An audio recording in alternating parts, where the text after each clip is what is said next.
America में एक भूत ने अपनी मर्डर मिस्ट्री सुलझाने में पुलिस की मदद की थी। यह घटना अमेरिका के वेस्ट वर्जीनिया राज्य में ग्रामीण क्षेत्र ग्रीनबियर काउंटी में आज से करीब 124 साल पहले घटी थी। इस काउंटी में इरास्मस एडवर्ड शू नाम का एक लोहार रहता था। उसकी 3 महीने पहले ही एल्वा नाम की एक महिला के साथ शादी हुई थी। जनवरी 1897 की एक रात एडवर्ड ने अपने पड़ोस के एक लड़के को काम करने वाली जगह से घर भेजा ताकि वह देख सके कि उसकी नई नवेली पत्नी को बाजार से कुछ चाहिए तो नहीं। जब यह लड़का ग्रीनबियर काउंटी में उसके घर के दरवाजे पर पहुंचा तो उसने एल्वा को सीढ़ियों के नीचे पड़ा पाया। एक पल के लिए वह लड़का ठिठक गया। उसे समझ नहीं आ रहा था कि वह क्या करे।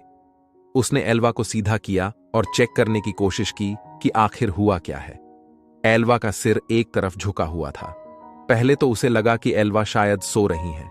वह चुपचाप उनकी ओर बढ़ा और मिसेस शू कहकर उन्हें जगाने की कोशिश की। कोई जवाब न मिलने पर वह घबराकर वहां से दूर चला गया और अपनी मां को इस बारे में बताया। पड़ोस में ही रहने वाली उस लड़के की मां ने एल्वा को बेसुध पड़ा देख स्थानीय डॉक्टर और सरकारी अधिकारी जॉर्ज डब्ल्यू कन्नप को बुलाया। सूचना देने के लगभग 1 घंटे तक कन्नप घटनास्थल पर नहीं पहुंचे, लेकिन तब तक एडवर्ड शू वहां पहुंच चुका था। वह अपनी पत्नी के शव को वहां से उठाकर बेडरूम में लेकर गया, उसे नहलाया, कपड़े पहनाए और बिस्तर पर लिटा दिया। उसने अपनी पत्नी के मृत शरीर को एक ऊंचे कॉलर वाले कपड़े पहनाकर दफनाने के लिए तैयार किया और उसके चेहरे पर पर्दा डाल दिया।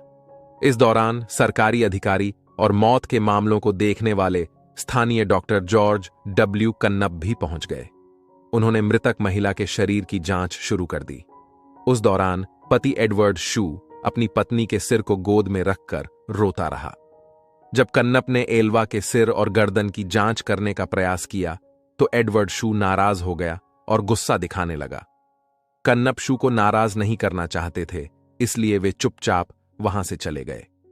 उन्होंने एल्वा के बाकी शरीर की जांच के दौरान कुछ भी गलत नहीं पाया था। कन्नप कुछ हफ्ते पहले से एल्वा का इलाज भी कर रहे थे, इसलिए उन्होंने मृत्यु के कारण को अचानक आई बेहोशी करार दिया। उन्होंने बाद में इसे गर्भावस्था से जुड़ी परेशानियों से जोड़ दिया। एल्वा के शरीर को लिटिल सेवेल माउंटेन के उसके बचपन के घर ले जाया गया और दफनाया गया। ताबूत में भी एल्वा के सिर और गर्दन को शू ने किसी और को न तो छूने दिया और न ही देखने दिया। हालांकि उसके इस अजीब व्यवहार को लेकर वहां मौजूद लोगों में कोई शक नहीं पैदा हुआ। एल्वा की मां मैरी जेन हीस्टर को छोड़कर हर कोई इस मौत को प्राकृतिक मान रहा था। वह शू को कभी पसंद नहीं करती थीं और उन्हें बिना सबूत के भी यह यकीन हो गया था कि शू ने ही उसकी बेटी की हत्या कर दी है। पर बड़ी बात यह थी कि सिर्फ एल्वा ही बता सकती थी कि उसके साथ क्या हुआ था। ऐसे में मैरी जेन हीस्टर ने एल्वा की आत्मा से बात करने का फैसला किया। उन्होंने आत्मा को बुलाने के लिए कई विशेष पूजा और प्रार्थनाएं शुरू कर दी। कई हफ्तों तक सुबह शाम प्रार्थना करने के बाद उसे एल्वा की आत्मा से उत्तर मिला। हीस्टर ने दावा किया कि उसकी बेटी उसे अपनी कहानी बताने के लिए लगातार 4 रात सपने में दिखाई दी। उन्होंने कहा कि आत्मा पहले एक उज्ज्वल प्रकाश के रूप में प्रकट हुई, धीरे धीरे एक मानव रूप लेकर अपनी कहानी बताने लगी। इस दौरान पूरा कमरा ठंड से भर जाता था। लगातार 4 दिनों तक एल्वा की आत्मा ने अपनी मां को सपने के जरिए पूरी कहानी शुरू की। एल्वा के भूत ने उसकी मां के सामने कबूल किया कि शू ने उसके साथ क्रूरता की और दुर्व्यवहार किया।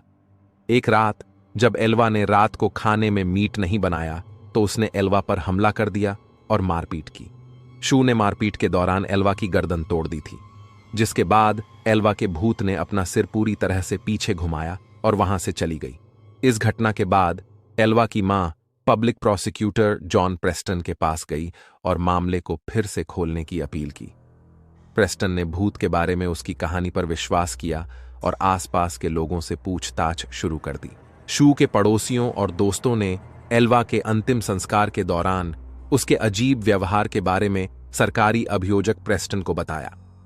डॉक्टर कन्नप ने भी स्वीकार किया कि उन्होंने एल्वा के शव की पूरी तरह से जांच नहीं की थी। प्रेस्टन के लिए ये दोनों बयान शव के फिर से परीक्षण के आदेश को पाने के लिए पर्याप्त थे। उन्होंने कोर्ट के आदेश से शू की आपत्तियों के बावजूद शव को कब्र से बाहर निकलवाया और जांच के लिए मोर्चरी लेकर गए। एक स्थानीय समाचार पत्र द पोकाहॉन्ट्स टाइम्स ने बाद में रिपोर्ट किया कि गले पर उंगलियों के निशान पाए गए थे, जिससे पता चला कि एल्वा की मौत दम घुटने से हुई थी। उसके गर्दन पर गला घोंटने के निशान पाए गए थे, जिससे गर्दन की नस और कोशिकाओं को काफी नुकसान पहुंचा था। गर्दन की हड्डी भी टूटी हुई मिली, जिसके बाद इस मौत की विस्तृत जांच की गई और शू को उसके मौत का गुनाहगार माना गया। धन्यवाद पूरी कहानी सुनने के लिए। कहानी अच्छी लगी हो तो लाइक और शेयर जरूर करें। अगर आपने हमारे चैनल को अभी तक सब्सक्राइब नहीं किया है तो प्लीज चैनल को सब्सक्राइब करें। कल फिर मिलते हैं एक नई कहानी के साथ।